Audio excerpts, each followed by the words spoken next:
অনেক ভেবেচিন্তে গোকুল তার ডান হাতখানার নাম রাখল পশুপতি, বাঁ হাতখানার নাম দিল বিষ্ণুপদ, ডান পায়ের নামকরণ করল গুরুচরণ, আর বাঁ পা হল গে হরিচরণ।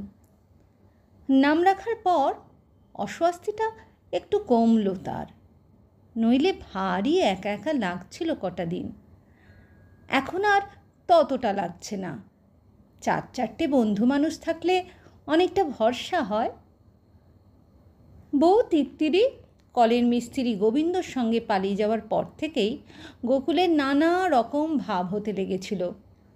প্রথমটায় রক্ত মাথায় উঠে গেল। সে কি চণ্ড রাগ বাবা! নিজের হাত পা কামড়াতে ইচ্ছে করে, বাসনপত্তর আছড়ে ভাঙতে ইচ্ছে হয়, খুন খারাপি করতে ইচ্ছে যায়, পারলে গলায় ফাঁস দিয়ে ঝুলে পড়ে। নিজের হাত পা কামড়াতে গিয়ে তেমন জুত হলো না, ভাঙার মতো বাসনপত্তরই বা তার কই? খুন করার মতো লোকই বা সে পাবে কোথায়? আর গলায় ফাঁস দিয়েই বা হবে কোন লবডঙ্কা? শুধু কটা দিন একা একা রাগে ফুঁসল গোকুল, কিন্তু একা একা রাগ পুষে সুখ নেই। তাই রাগটা কিছুদিন ঘেউ ঘেউ করে একসময় মাদি কুকুরের মতো লেজ গুটিয়ে পালিয়ে গেল। তারপর আসতে লাগলো দুঃখ। আর সে কি দুঃখ বাবা! তার ছোট বাসাটাও যেন অকুল পাথার মনে হয়। একটা টু দিলে যেন 10টা করুণ টু ফিরে আসে। মাঝে মাঝে চোখে জল অবধি চলে আসে। কখনো নিজেকে উজবুক, আহাম্মক, ন্যাংটামারা, অলম্বুস বলে মনে হয়। 5 দিনের মাথায় এক দুপুরে বুক চিতিয়ে সে মনে মনে বলছিল, আমি গোবিন্দর চেয়ে কম কিসে? বড় যে গোবিন্দর সঙ্গে লটকালি, গোবিন্দর তো দাঁত উঁচু, গোবিন্দর তো গায়ের রং তামাটে, কালোই বলা যায়। গোবিন্দ তো লোকের কাছে চেয়ে চিনতে বিড়ি খায়। গোবিন্দ তো আমার চেয়ে অন্তত 5-7 বছরের বড়ই হবে, বুড়োই বলা যায়।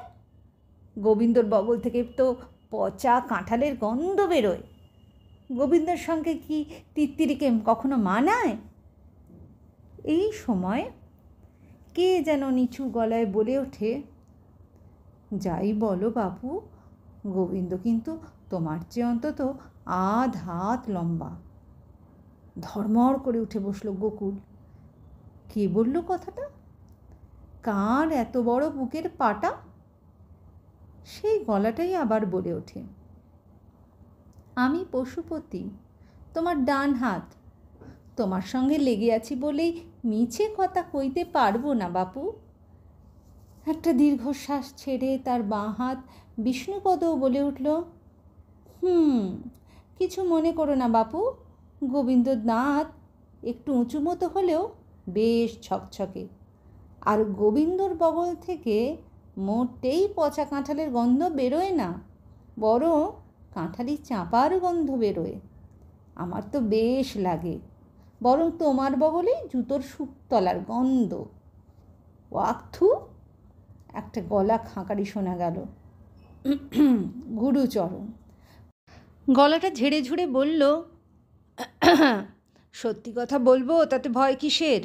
গোবিন্দ মোটেই কালো নয়, বরং ফর্সার দিকেই, আর মোটেই চেয়ে চিনতে বিড়ি খায় না, নিজের পয়সায় সিগারেট খায়।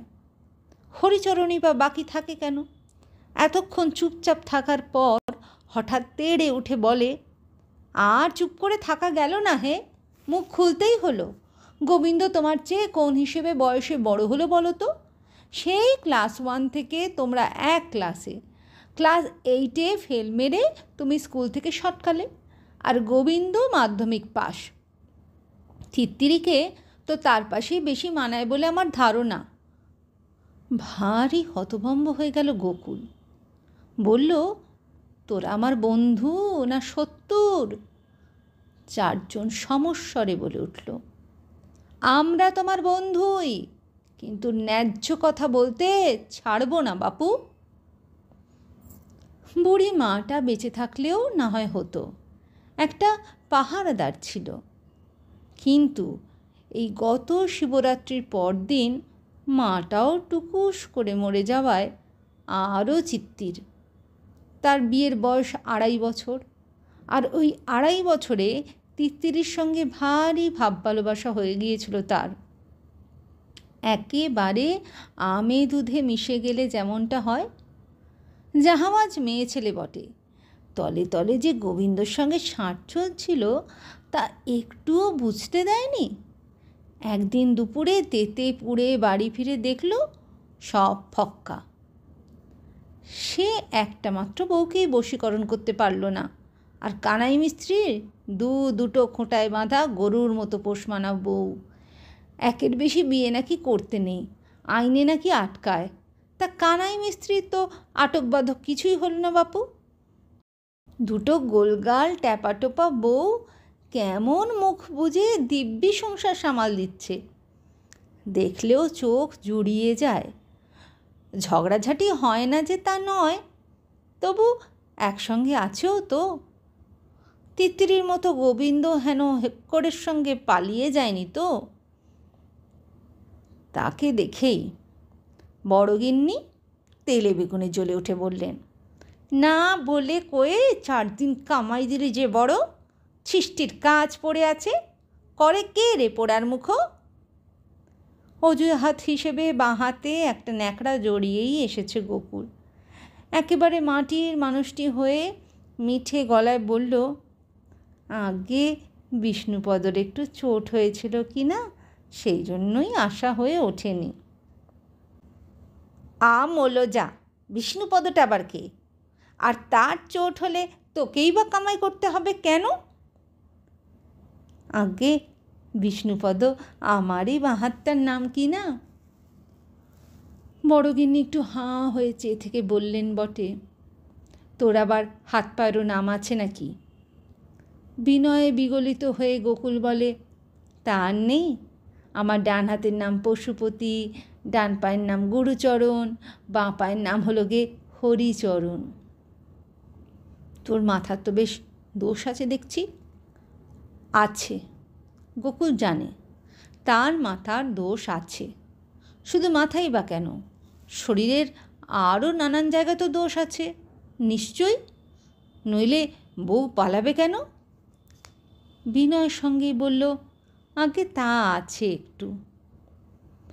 ছোট তরফের বছর 10 বয়সী ছেলে বিল্টু বারান্দায় বসে মাখন মাখানো পাউরুটি খাচ্ছিল। ভারী আহ্লাদের গলায় বলে উঠল, দারুণ আইডিয়া, আজ থেকে আমারও ডান হাত হলো জলুই, বাঁ হাত মোহাম্মদ আলী, ডান পা পেলে, আর বাঁ পা মারাদোনা। আজই সবাইকে বলে দিচ্ছি। কাজ মেলাই, বাগান চৌরাস করা আছে, গোয়াল সাফ করা আছে, ঝুল ঝাড়া আছে, তবে এখন আর তেমন গায়ে লাগে না।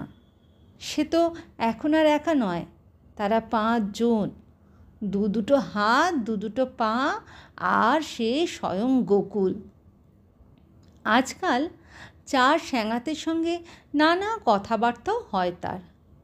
গোয়াল ঘরের কাজ সেরে যখন একটু ফাঁকে গিয়ে ঝিকে গাছটার তলায় বসে একটা বিড়ি ধরানোর উদ্যোগ করছিল, তখন পশুপতি দেশলাইটা একটু নাড়াচাড়া করে বলল, যাই বলো, কাজটা তোমার ভেড়ুয়ার মতোই হলো, কিন্তু উচিত ছিল তিত্তিরির চুলের মুঠি ধরে হিড় হিড় করে টেনে আনা।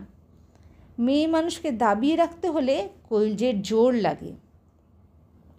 গোকুল উদাস গলায় বলে, লাভ নেই রে, বউ একবার পরহস্তগত হলে আর কি ফেরত হয়? বিষ্ণুপদ ফোঁস করে বলে ওঠে, তোমার লেজ তো 2 পায়ের ফাঁকে ঢুকে গেছে দেখছি হে, একবার ঝাঁকি মেরে ওঠা উচিত ছিল তোমার। আসল কথা কবুল করলেই তো হয় যে তুমি তিত্তিরিকে গোবিন্দর কাছে বেচে দিয়েছ।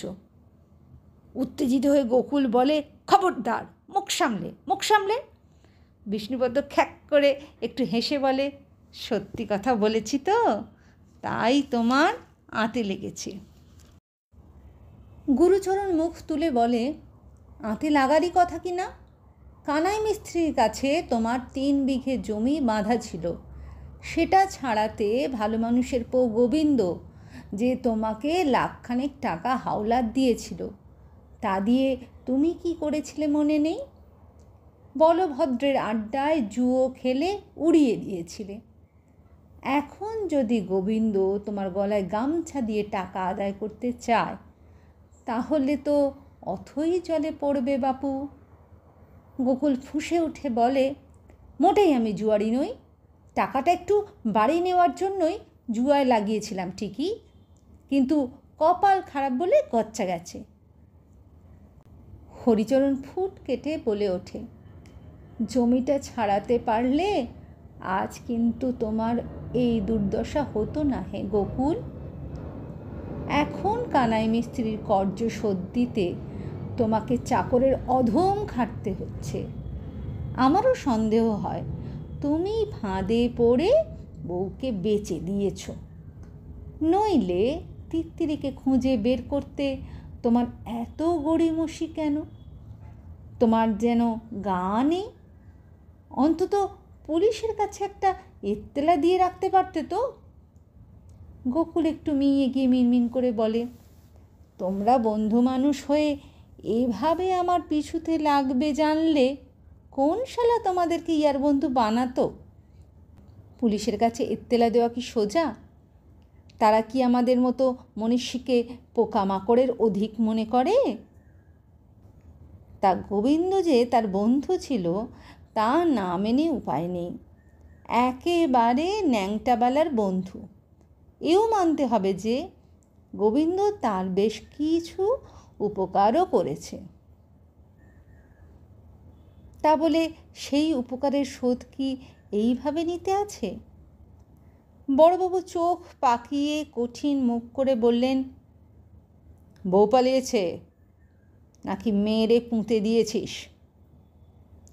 আগে সে বৃত্তান্ত নয় বড়বাবু, সত্যিই পালিয়েছে। কাউকে বিশ্বাস নেই, যা বৌমারা চলছে চারদিকে। তোর বউয়ের নাম কি? বয়স কত? ফটো আছে? আগে তিত্তিরি মণ্ডল, বয়স 19-20 হবে, মোবাইলে ফটো আছে। সব ওই বাইরের ঘরের ছোটবাবুর কাছে জমা করে দিয়ে যা। বলি, বউকে কিলতি নাকি? আগে না বড়বাবু, নতুন বউ, ভারী আদরেরই ছিল। আদরে একেবারে নালঝোল গড়াচ্ছে শালা নেকু মাস্টার।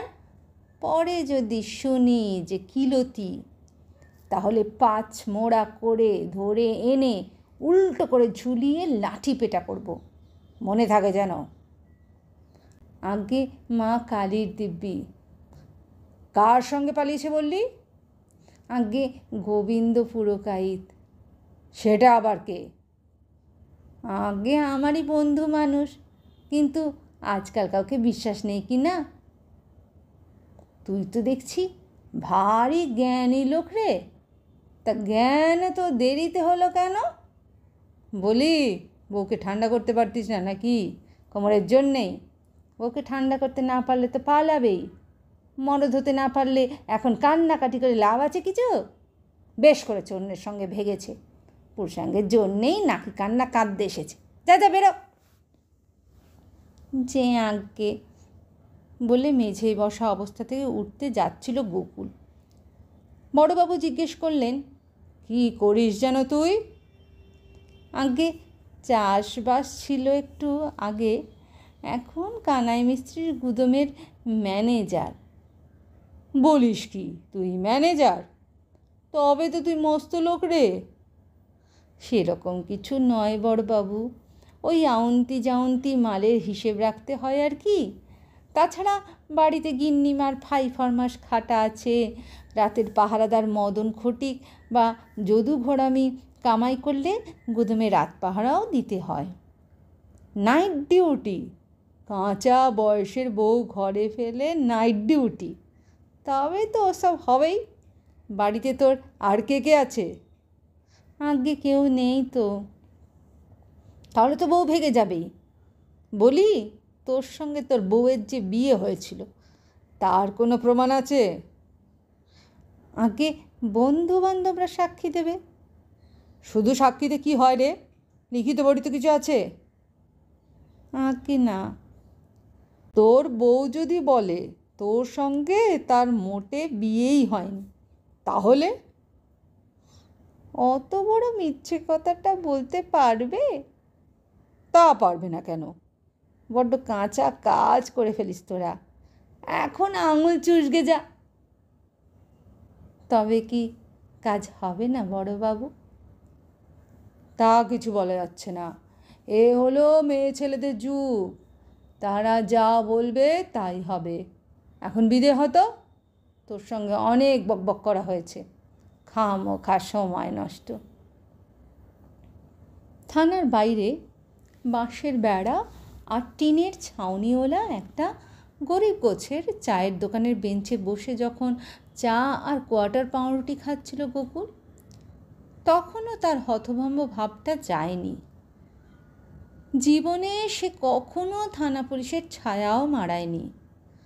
দারোগা পুলিশকে সে বরাবর জমের মতো ভয় পেয়ে এসেছে। কিন্তু আজ সকালে সবে ঘুমের চটকাটা ভেঙেছে, অমনি কে বা কারা যেন হুড়ো দিয়ে উঠল, ওঠো ওঠো ওঠো, উঠে পড়ো হে, অমন নবাব নন্দনের মতো আড়মোড়া ভাঙলে চলবে না, বিস্তর কাজ পড়ে রয়েছে, যেতে দেরি করলে চলবে না হে। ভ্যাবা চাকা খেয়ে গোকুল উঠতেই যাচ্ছিল, তখন আচমকা হ্যাঁচকা টান দিয়ে কারা যেন তাকে দাঁড় করালো। একটু চৈতন্য হতেই সে বুঝল এরা হচ্ছে পশুপতি আর বিষ্ণুপদ, নিমকহারাম, বিশ্বাসঘাতক। আহা করো কি বলে সে একটু উল্টো বাগে টানা হ্যাঁচড়া করেছিল, কিন্তু লাভ হয়নি। দুজন মিলে তাকে পাছড়ে ধরে কুয়োতলায় নিয়ে গিয়ে ফেলল। অগত্যা দাঁতন করে হাপুস হুপুস করে 4টি পান্তা খেয়ে জামা কাপড় পরতে হলো। গম্ভীর গলায় জিজ্ঞেস করলো, তা কোথায় যেতে হবে বাবু? পশুপতি দাঁত কিড়মির করে ধমক দিয়ে বলে, কোথায় আবার? থানায়। ওরে বাপরে, সে আমি মরে গেলেও পারবো না, আমাকে ক্ষমা দাও ভাই, থানা পুলিশ বড় ভয়ঙ্কর জিনিস। বিষ্ণুপদ তার মাথার পিছনে একটা চাঁটি মেরে বলল, তা বললে হবে কেন? থানা পুলিশকে এত ভয়? আর যখন তিত্তিরি আর গোবিন্দকে বান মারার জন্য হাবু কাপালিকের কাছে গিয়েছিলে, তখন ভয় ডর কোথায় ছিল বাপু? লজ্জা ঘেন্না বলেও কি কিছু তোমার মধ্যে আছে? তোমার মতো পাষণ্ড দুনিয়ায় খুঁজে পাওয়া শক্ত। আহা, বান টান মারা তো ফকিকারি জিনিস, ওতে কি কাজ হয়? তবে গিয়েছিলে কেন? মনে পাপ ছিল বলেই তো গিয়েছিলে। আহা, রাগের মাথায় কি করেছি তাকে ধরতে আছে? শেষ অবধি তো আর হাবুর সঙ্গে করার করে আসিনি, আর বানও মারা হয়নি। সেটা কেন হয়নি তা আমরা খুব জানি। হাবু কাপালিক বলেছিল, যদি রক্ত আমাশায় মারতে চাস তবে 5,000 টাকা, জ্বর বিকারে মারতে হলে 15,000, রক্ত বমিতে মারতে হলে 25,000, আর বজ্রাঘাতে হলে একটু তাড়াতাড়ি হবে 50,000। মনে নেই? তুমি তো রক্ত বমিতে রাজিও হচ্ছিলে। দরাদরি করে 10,000-এ নামানোর জন্য ঝুলোঝুলি করনি? তা করেছিলাম ভাই, এই নাক কান মলছি, আর ওরকম ধারা করব না। কিন্তু আমাকে থানায় যেতে বলো না ভায়া, থানার নামে আমার আঁত শুকিয়ে গেছে। পশুপতি বলল, শুধু হাবু কাপালিক কেন, তুমি তো চুক্তি খুনিয়া রাখাল পালধিকেও ধরাধরি করেছিলে। রাখাল বলেছিল 2টো লাশ নামাতে 2 লাখ নেবে, তুমি নিমরাজি হয়েও ছিলে। তারপর রাখাল যখন শুনল যে 2জন পালিয়ে গেছে, তখন পিছিয়ে গিয়েছিল, বলেছিল কাউকে খুঁজে বের করে মারার সময় আমার নেই, ভিকটিমকে সামনে এনে দাও, লাশ নামিয়ে দিচ্ছি, ওই 2 লাখ টাকা। মনে আছে? গোকুল কাঁদো কাঁদো হয়ে বলল, তখন কি আমার মাথার ঠিক ছিল? কি করতে কি করে ফেলেছি, ওসব কি ধরতে আছে? থানা পুলিশের নামে আমার বুক ধড়ফড় করছে ভাই, দোহাই তোমাদের, পায়ে পড়ছি, আমাকে থানায় যেতে বলো না, হার্ট ফেল হয়ে যাবে। হার্ট ফেল হলে হবে, থানায় তোমাকে যেতেই হবে। বিষ্ণুপদ হাঁক দিয়ে বলল, ওরে গুরুচরণ আর হরিচরণ, তোরা করছিস কি? মালটাকে কাঁধে নিয়ে রওনা হয়ে পড়, এক্কেবারে বড়বাবুর সামনে নিয়ে ফেলবি। সঙ্গে সঙ্গে হেঁও বলে এক হাঁচকা টানে তাকে তুলে নিয়ে গুরুচরণ আর হরিচরণের সে কি দৌড়! মাঠ ঘাট পেরিয়ে ঝোপ ঝাড় ভেঙে পড়ি কি মরি করে ছুটতে ছুটতে নিয়ে গিয়ে দড়াম করে ফেলল থানায়, একেবারে বাঘের সামনে। বড়বাবু চায়ের দোকানের বেঞ্চে বসে পাউরুটি আর মিঠে করা চা খেতে খেতে তার হাত আর পায়ের নিমক হারামির কথা ভাবতে ভাবতে মনে মনে ফুঁসছিল সে। থানা পুলিশকে বিশ্বাস কি? ওই তো জিজ্ঞেস করছিল বউকে মেরে পুঁতে দিয়েছি কি না, যদি ফাটকে পুড়ে ফাঁসির মামলা দিত। বরাত জোরে বেঁচে গেছে সে বাপ। নবগঞ্জের বিউটি সেলুনের হেয়ার আর্টিস্ট ভূপতি গায়েন শৌখিন মানুষ। সিল্কের পাঞ্জাবি পরে, জর্দাপান খায়, মাথায় উত্তম ছাঁটের চুল। পাশে এসে বসে ভারী আহ্লাদি গলায় বলল, তোমার নাকি বউ পালিয়েছে? গোকুল তেতো গলায় বলে, তাতে তোমার কি হে? আহা, চড়ছ কেন ভায়া? কথাটা পেঁচিয়ে ধরো না। আমার 3 বার গেছে কি না? অবাক হয়ে গোকুল বলে, তোমার একটা বউ 3 বার পালিয়েছে? আরে রামো, আমি সেরকম বান্দাই নই যে পালানো বউকে আবার ধরে বেঁধে ফিরিয়ে আনবো। একটা নয় হে, আমার 3-3টে বউ পালিয়েছে, ওই একবার করেই। তা তোমার বউরা পালায় কেন? আমার দোষ নেই বলছি না, মেজাজটা একটু চড়া, চট করে গায়ে হাত উঠে যায় আর কি। কি করবো বলো, আমাদের মতো মনীষীদের রাগ দেখানোর তো ওই একটাই জায়গা, আর কারো গায়ে হাত তুললে কি ছেড়ে কথা কইবে? তা আমার বিবিরা সব ফুলের গায়ে মূর্ছা যেত। 3 বার বউ পালানোর পর দেখলাম আমার সংসার পাতাই হয়ে উঠছে না। ঘরে একজন পাকাপোক্ত গিন্নিবান্নি না থাকলে কি লক্ষ্মীশ্রী আসে? বউ হলো সংসারের নোঙর, নইলে সংসার ভেসে যায়, তাই কি না? তুমিই বলো। তারপর বুদ্ধি করে একজন মাঝ বয়সী বিধবাকে বিয়ে করে এনেছিলাম। ভাবলাম গড়ানে বয়স তো, এ আর পালাবে না। পালায়নি তো? সেই দুঃখের কথাই তো বলছি। না, এ পালায়নি, কিন্তু পালালেই ভালো হতো ভাই। কেন বলো তো? সে আর বলো না, গলদা চিংড়ি আমার বড় লোভের জিনিস, ওই দিয়েই 1 কাঠা চালের ভাত উঠে যায়। কিন্তু জানোই তো ভায়া, এই জিনিসের দামের চোটে আমাদের ঘাম ছড়ে। তা একদিন বুক বেঁধে এসপার ওসপার করে কষ্টে সৃষ্টে গোটা কয়েক এনে ফেলেছিলাম। মাগে রাঁধেও ভালো, কিন্তু সেদিন মোবাইলে কার সঙ্গে কথা কইতে গিয়ে এমন মজেছিল যে মাছ পুড়ে ঝামা। মাথায় রক্ত ওঠে কি না বলো? দিয়েছিলাম গোটা 2 ঠোকনা। সেটা তেমন ধর্তব্যের মধ্যেও নয়, কিন্তু পরদিন সকালে গোটা 2 হুমদো হুমদো ছেলে বাড়ি বয়ে এসে আমার উপর চড়াও হলো। সে কি মার রে বাবা, আড়ং ধোলাই যাকে বলে। দিন 2 বিছানা ছেড়ে উঠতে পারেনি। তারা গুন্ডা নাকি? গুন্ডা তো বটেই, তবে তাদের একজন আমার বউয়েরই ছেলে, আগের পক্ষের। তোমার বউয়ের আবার ছেলেও ছিল নাকি? তা আগে জানতে না? জানবো না কেন, বলেছিল বটে তার ছেলে মাসির কাছে থাকে, মাসি নাকি তাকে পুষি নিয়েছে। সে যে এমন সন্ডামার্কা ছেলে তাকে জানতো, শাসিয়ে গেছে, কোনো গড়বড় হলে খুন করে রেখে যাবে। তারপর থেকে বড় ভয়ে ভয়ে আছি ভাই, টুঁ শব্দটাও করতে পারি না। এখন বউয়ের হাতে লাগাম, তার হাতেই রাজ্যপাট। আমি মিউ মিউ করে টিকে আছি। এখন এই মাগি পালালেই আমি বাঁচি, কিন্তু আমার কি আর তোমার মতো কপাল যে বউ পালাবে? গোকুল গম্ভীর হয়ে বলে, তোমার পুলিশের কাছে যাওয়া উচিত ছিল। তা কি আর যাইনি নাকি? গিয়ে শুনি আমার আগেই ওই মাগির তরফে বধূ নির্যাতনের নালিশ ঠুকে রেখেছে। আগের পক্ষের বরটা যে পুলিশের কনস্টেবল ছিল সেটাও জানা ছিল না কি না। যেতেই খপ করে ধরে ফাটকে পুড়ে দিল। এখন জামিনে খালাস আছি ভাই, মাঝে মাঝেই হাজিরা দিতে হয়। তা তোমার কেসটা কি বলো তো? মারধর করতে নাকি? আরে সেরকম কিছু নয়, বেশ কিছুদিন ধরে একটা নাকছাবি গড়িয়ে দেওয়ার জন্য ঘ্যান ঘ্যান করছিল বড্ড।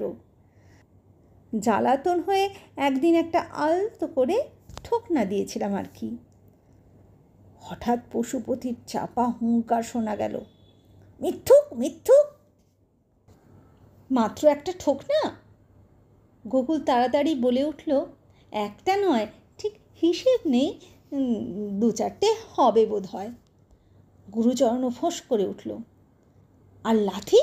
লাথি মারনি বদমাস কোথাকার?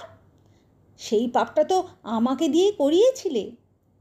ভূপতি একটা দীর্ঘশ্বাস ছেড়ে বলে, আসি ভাই, থানায় হাজিরা দিয়ে তবে গিয়ে সেলুন খুলতে হবে। গোকুল উঠে চায়ের দাম মেটাতে যাচ্ছিল। হঠাৎ তার ডান পাটা পিছন দিক থেকে উঠে গোড়ালি দিয়ে ক্যাত করে তার পাছে একটা গুঁতো মেরে বলে, লাথির কথাটা কবুল করলে না যে বড়? গোকুল আতঙ্কিত হয়ে বলে, সব কথা কি অত ছড়াতে আছে ভাই? আচ্ছা, না হয় পরের বার দেখা হলে বলে দেবো খন। নাইট ডিউটিটাই কি নষ্টের গোড়া? ওই রন্ধ্রপথে কি কাল নাগিনী গোবিন্দ প্রবেশ করেছিল? গোকুলের ওইটাই ধারণা। মদন খটিক শালির বিয়েতে শ্বশুর বাড়ি গেছে। 7 দিন নাইট ডিউটি পড়েছে গোকুলের। সে আর যদু ঘরামি গুদামের বাইরে একটা বেঞ্চিতে বসে লাঠি হাতে ডিউটি দিচ্ছিল। কাজ তেমন কঠিন কিছু নয়, গল্প সল্প করা আর মাঝে মাঝে ঢুলুনি। খাটুনি কিছু নেই, শুধু বসে থাকা। আর বসে থাকতে কার না ভালো লাগে? যদু বলছিল, দেখ গোকলো, গোবিন্দকে কিন্তু আমার তেমন বদ লোক বলে কখনো মনে হয়নি। বউটা মরে যাওয়ার পর একটু যেন কেমন ধারা হয়ে গিয়েছিল, সাধু সাধু ভাব, যেন জগৎ সংসারে আর মন নেই কো। গোকুল ফুঁসে উঠে বলল, সে আমারও মনে হয়েছিল, তবে মুনিনাঞ্চ মতিভ্রম। করালি কাষ্ঠ নিজের চোখে তাদের যেতে দেখেছে, রেল স্টেশনের বেঞ্চিতে পাশাপাশি বসেছিল। তা অবশ্যই ঠিক, আর তোর বউটারও বেশ চটক আছে, ওই জন্যই তো কাউকে বিশ্বাস নেই। ভোরবেলায় সবে ঘরে ফিরেছে, দাঁতনটাও করতে পারেনি, এক সেপাই বাবাজি এসে হাজির। কঠিন গলায় বলল, চল, একটা লাশ আইডেন্টিফাই করতে হবে। লাশটা যদি তোর বউয়ের হয় তাহলে কিন্তু তোর খবর আছে। আতঙ্কিত হয়ে গোকুল বলে, না সেপাইজি, আমি কিছু করিনি। তা বললে কি চলে? আজকাল বউ খুন হলেই বরকে ধরার নিয়ম, যাবজ্জীবন, নাহলে ফাঁসি। ধুরু ধুরু বুকে কেঁপে ঝেঁপে ভগবানকে ডাকতে ডাকতে মর্গে হাজির হলো গোকুল। দেখল একটা মোটা সোটা মাঝবয়সী মেয়ে মানুষের লাশ। বড় একটা শ্বাস বেরিয়ে গেল বুক থেকে। আগে এ আমার বউ নয়। ভালো করে দেখে বল, মাথায় কুড়ুল দিয়ে মারা হয়েছে, এ তোরই হাতের কাজ, ভালো করে দেখ। আগে দেখেছি, আমার বউ এর চেয়ে অনেক ভালো দেখতে, বয়সও এত নয়। পরে যদি প্রমাণ হয় যে মিথ্যে কথা বলেছিস, তাহলে কিন্তু মা কালীর দিব্যি, এ তিত্তিরি নয়।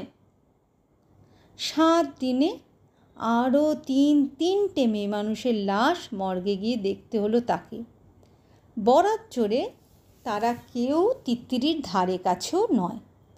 যদিও সেপাই পরেশ দাস খুব চাপাচাপি করছিল কবুল করতে। এখন স্বীকার করছিস না, পরে কিন্তু পস্তাবি।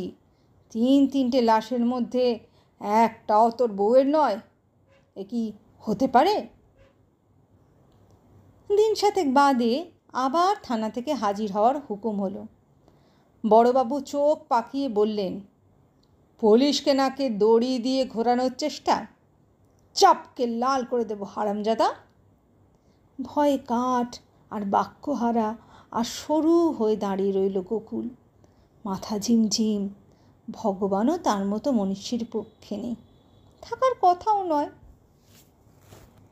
বড়বাবু কিছুক্ষণ তাকিয়ে থেকে চোখ দিয়ে তাকে ভস্মীভূত করার পর বললেন, আমার কাছে খবর আছে গোবিন্দ পুরকাইত কাশী হয়ে বৃন্দাবন গেছে, আর তার সঙ্গে তোর বা কারো বউই নেই।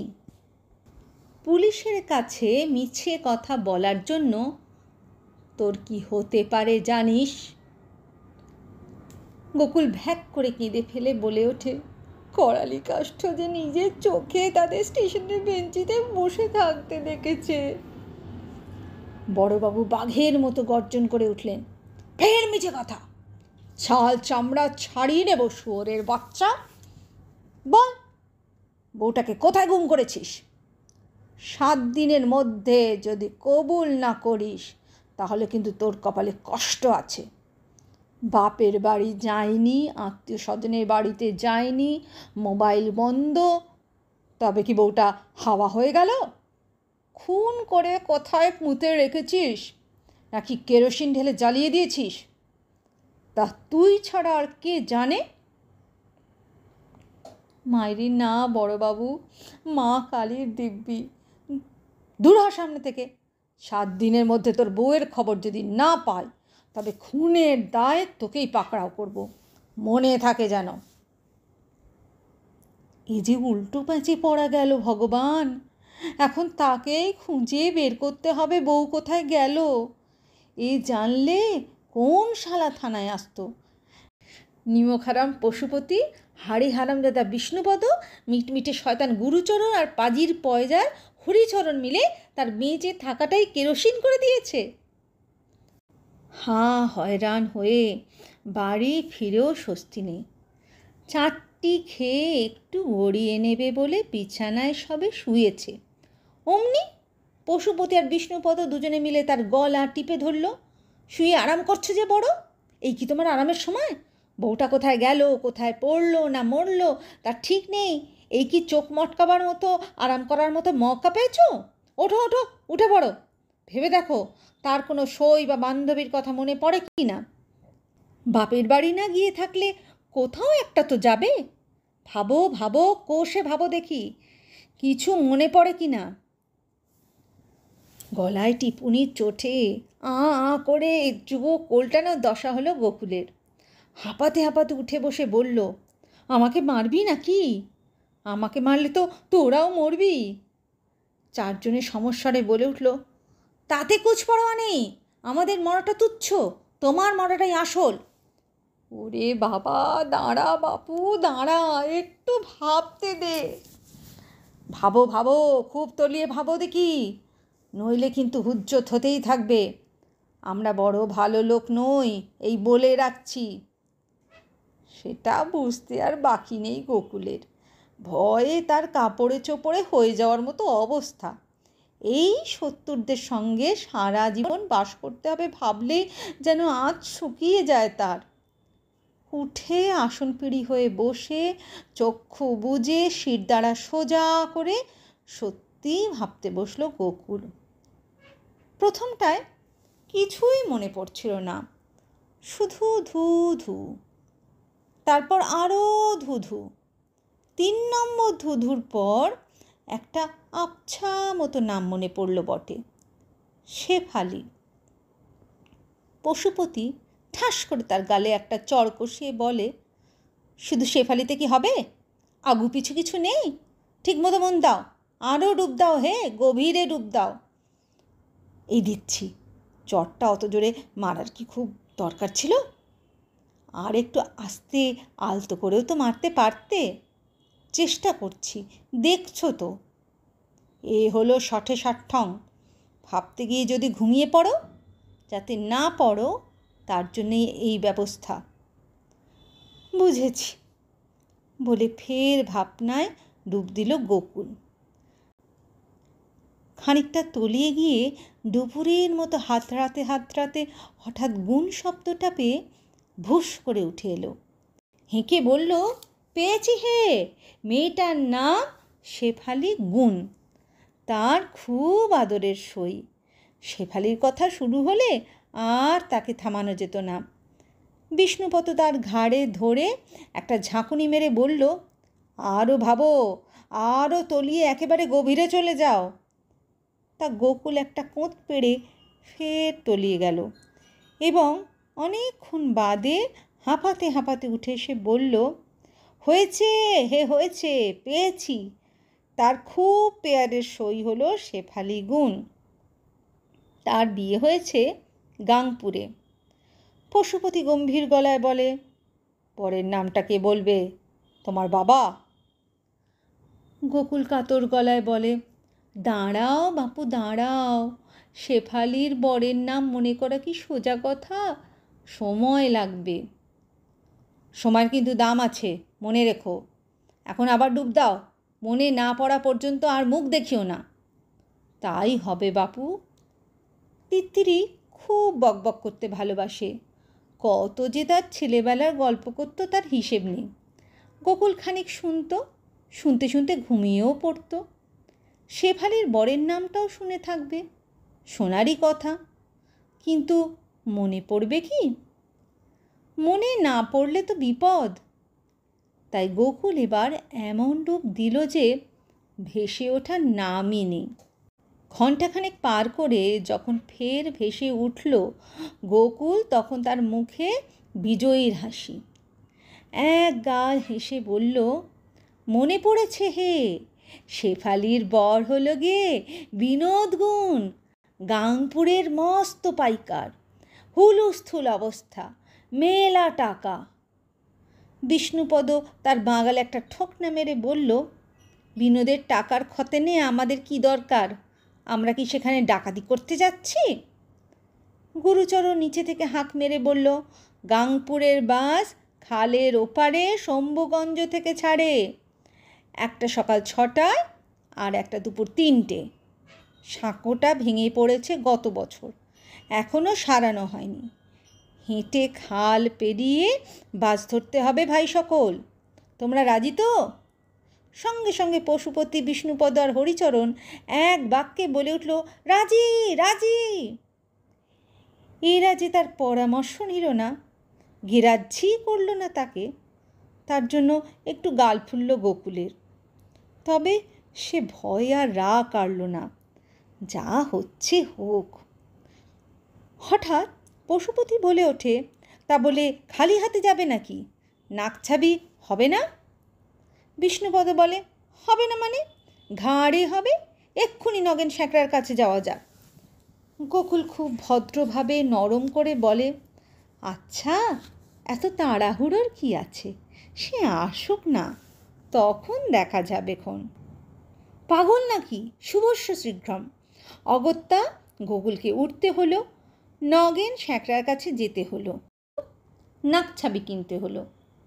গেল এক গাদা টাকা গচ্চা। তারপরও পশুপতি আর বিষ্ণুপদর ঝুলোঝুলিতে একখানা ঝলমলে দেখে শাড়িও খরিদ করতে হলো তাকে। কী যে হচ্ছে এসব! এ তো নাকে দড়ি দিয়ে ঘোরানো। কিন্তু গোকুল বেচারা করেই বা কী? ভোর 4টের সময় তাকে টেনে তুলল দুই পাষণ্ড, পশুপতি আর বিষ্ণুপদ। অন্ধকার থাকতেই দাঁতন করা স্নান সেরে নিয়ে হাপুস হুপুস করে 4টি পান্তা গিলেই বেরিয়ে পড়তে হলো। এদের যেন তর্স হয় না, সে একবার বলার চেষ্টা করেছিল, ওরে বাপু, অত তাড়াহুড়োর কিছু নেই, বাসের এখনও ঢের দেরি। কিন্তু কে শোনে কার কথা? খালের হাঁটু ভোর জল পেরিয়ে যখন শম্ভুগঞ্জের বাস আড্ডায় পৌঁছলো, তখন 5:15টাও বাজেনি। তাড়াহুড়োয় হাঁপ ধরার অবস্থা গোকুলের। বুকে একটু দুরদুরিনিও হচ্ছে। গাংপুরে গিয়ে কি হবে কে জানে? তিত্তিরিকে না পাওয়া গেলে বড়বাবু কি ছেড়ে কথা কইবেন? কপালে কি আছে কে জানে বাবা। গাংপুরে বিনোদ গুন্দের বিশাল বাড়ি। ঢুকলে নিজেকে ভারী গরিব বলে মনে হয়। ঢুকতে একটু বাঁধো বাঁধো ঠেকছিল বটে গোকুলের, কিন্তু গুরুচরণ আর হরিচরণের সঙ্গে কি পারা যায়? একেবারে তাকে কাঁধে করে নিয়ে ভিতর বাড়িতে দাঁড় করিয়ে দিল। গোকুলের হাত পা ভয়ে কাঠ। খবর হতে দেরি হলো না। একটা বেশ সুন্দর মতো মোটাসোটা মেয়ে এসে ভ্রু কুঁচকে মুখোমুখি দাঁড়িয়ে খর গলায় বলল, এই যে বউ ঠেকানো বীর, সেই তো নাকে খদ দিয়ে আসতেই হলো, এখন বীরপনা গেল কোথায়? গোকুলকে কিছু করতে হলো না। আপনা থেকেই পশুপতি আর বিষ্ণুপদ খপ করে লাফ মেরে উঠে তার দুকান ধরে দুটো বাঁদরের মতো ঝুলে পড়ল, আর তার জিভ আপনা থেকেই বেরিয়ে পড়ল মা কালীর মতো। তাই দেখে রাগন্ত মেয়েটা ঠিক করে হেসেও ফেলল একটু, বলল, হয়েছে হয়েছে, আর আমার সামনে নিজের কান ধরতে হবে না। কিন্তু মশাই, আপনি নাকি গোবিন্দদার নামে কুচ্ছ গেয়ে বেড়ান? ছি ছি, আপনার লজ্জা হয় না? গোবিন্দদা তো আপনার বন্ধুলোক বলেই শুনেছিলাম। অমন ভালো মানুষটাকে আপনি সন্দেহ করলেন? আর আমার সই কি তেমন মেয়ে? আপনি গায়ে হাত তুলেছিলেন বলে গোবিন্দদা তাকে সঙ্গে করে এনে আমার বাড়িতে পৌঁছে দিয়ে গেছে।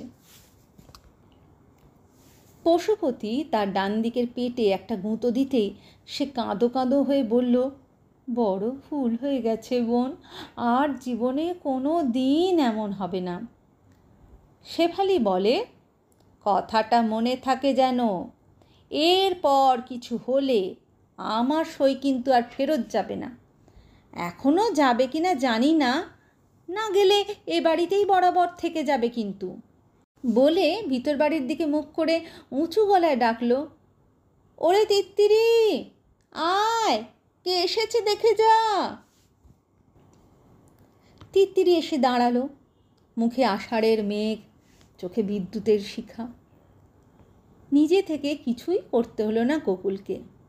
গুরুচরণ আর হরিচরণই যা করার করল। হাঁটু ভেঙে কদাম করে মাটিতে ফেলল, আর পশুপতি এবং বিষ্ণুপদ মিলে তাকে হেঁচড়ে নিয়ে গিয়ে ফেলে দিল একেবারে তিত্তিরির পায়ের ওপর। হাউ হাউ করে কান্নাটাও কোথায় যেন ঘাপটি মেরেছিল। এই সুযোগে বেরিয়ে এলো। তিত্তিরি আঁতকে উঠে দুপা পিছিয়ে গিয়ে আর্তনাদ করে উঠল, করো কি, আমার পাপ হবে যে।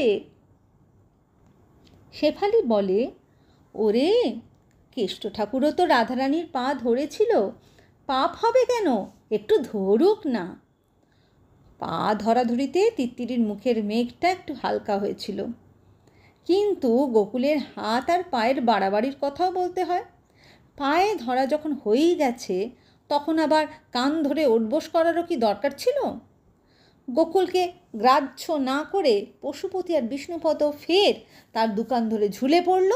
গুরুচরণ আর হরিচরণ তাকে ওঠবোস করাতে লাগলো, তাও 2-4 বার নয়, মোট 20 বার। সোজা কথা। তবে তাতে তিত্তিরির মুখের থমথমে ভাবটা উধাও হলো। এরপর থলি থেকে যখন নাক ছাবিয়া শাড়ি বেরোলো, তখন মেঘের কোলে সূর্যের মতো এক চিলতে হাসি। এসব বিবিধ হেনস্থার পর অবশ্যই খাতির যত্নও কিছু কম হলো না গোকুলের। প্রথমে মোহনভোগ আর লুচি, সঙ্গে 5 রকমের মিষ্টি। দুপুরে সরু চালের ভাত, নারকেল আর সর্ষে দিয়ে মানকচু বাটা, মাছের মাথা দিয়ে সোনামুগের ডাল, রুই মাছের ঝোল, কই পাতুরি, দই আর মিষ্টি। ফেরার সময় 3টের বাসটা ধরে ফেলল তারা, সে আর তিত্তিরি। গোকুলের হাতে তিত্তিরির সুটকেস আর একটা পুঁটুলি। কথাবার্তা তেমন হচ্ছিল না, একটু লজ্জা লজ্জা ভাব দুজনেরই, যেন নতুন বিয়ের বর বউ। তবে তাকাতাকি আর একটু হেসে লজ্জায় চোখ নামিয়ে নেওয়া, এসব হচ্ছিল। শম্ভুগঞ্জের খালধারে আসতেই পশুপতি ধমকে ওঠে, বলি বউটা কি জল ভেঙে হেঁটে খালপার হবে নাকি? শেষে ঠান্ডা লেগে যাবে যে, কোলে তুলে পার করাও। আহা, আমার হাতে যে মালপত্র রয়েছে দেখছো না, ওই তো মাল পাওয়ার জন্য পটল বৈরাগী দাঁড়িয়ে আছে। 10টা টাকা ফেলে দাও, মোট বয়ে দেবে। তো তাই সই। কিন্তু তিত্তিরিকে পাঁজা কোলে তুলতেই সে রাগ করে বলে, হচ্ছেটা কি? 5 জনে দেখলে কি বলবে গো?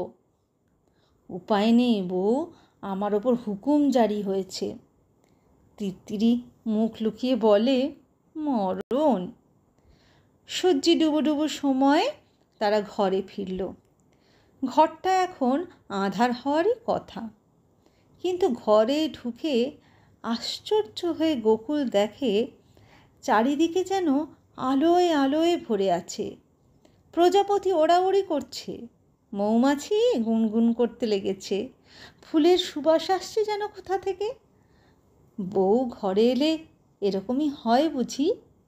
এতদিন খেয়াল করেনি তো সে। মনের ভুলে সে হঠাৎ করে তার বউকে একটা চুমো খেয়ে ফেলল। তখনই শুনতে পেল তার 470 বলা বলি করছে, কেমন বেহায়া দেখেছ? লাজ লজ্জার বালাই নেই, 5 জনের সামনে ওসব করতে আছে। গোকুলও চাপা গলায় বলে, 100 বার করব, 1000 বার করব, তোদের বাবার কি?